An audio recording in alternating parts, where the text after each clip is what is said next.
কোনো শত্রুতা নেই। আমার শত্রু বলে যদি কেউ থাকে সেটা হচ্ছে আপনার ছেলে আদিত্য নারায়ণ। দেখুন দেখুন দেখুন, যেদিন থেকে আপনার ছেলে এই সাহেবগঞ্জে ওসি হয়ে জয়েন করেছে, আমার প্রত্যেকটা কাজে কিন্তু বাধার সৃষ্টি করছে। তাই আপনি আপনার ছেলেকে ভালো করে বুঝিয়ে দেবেন, যেন আমার কাজে বাধা দেওয়ার চেষ্টা না করে, নাহলে কিন্তু পরিণামটাও ভালো হবে না।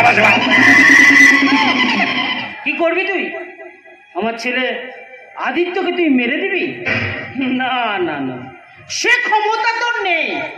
সে ক্ষমতা যদি থাকতো তাহলে কাপুরুষের মতন আদিত্যর মাকে এখানে তুলে আনতো। আর একটা কথা কান খুলে শোনা, আমি আদিত্যর মা।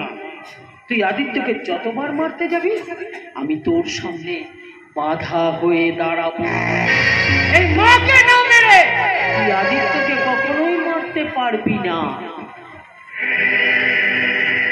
আপনি আমাকে চেনেন নাম আসেন, আপনি আমাকে চেনেন নাম আসেন। আমি যে কত বড় হারাম সেটা আমি নিজেও জানি।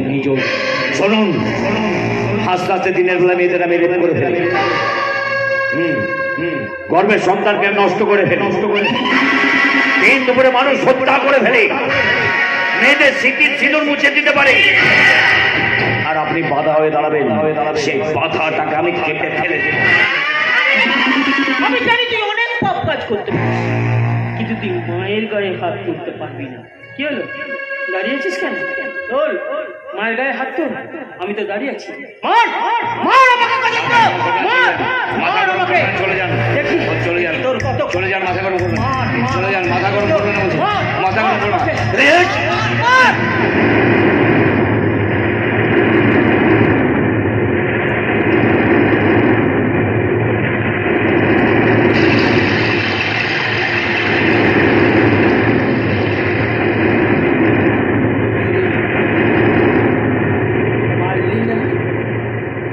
মায়ের গায়ে হাত তুলতে তো পারলি না, কি করে পারবি রে?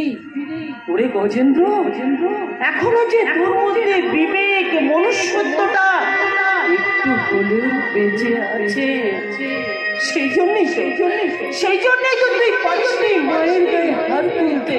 গজেন্দ্র, আমার কথা শোন। তুই সমস্ত পাপকে তুই দূরে ঠেলে ফেলে দে। তুই এই মায়ের বুকে আয়, দেখবি এখানে কত শান্তি, কত ভালোবাসা।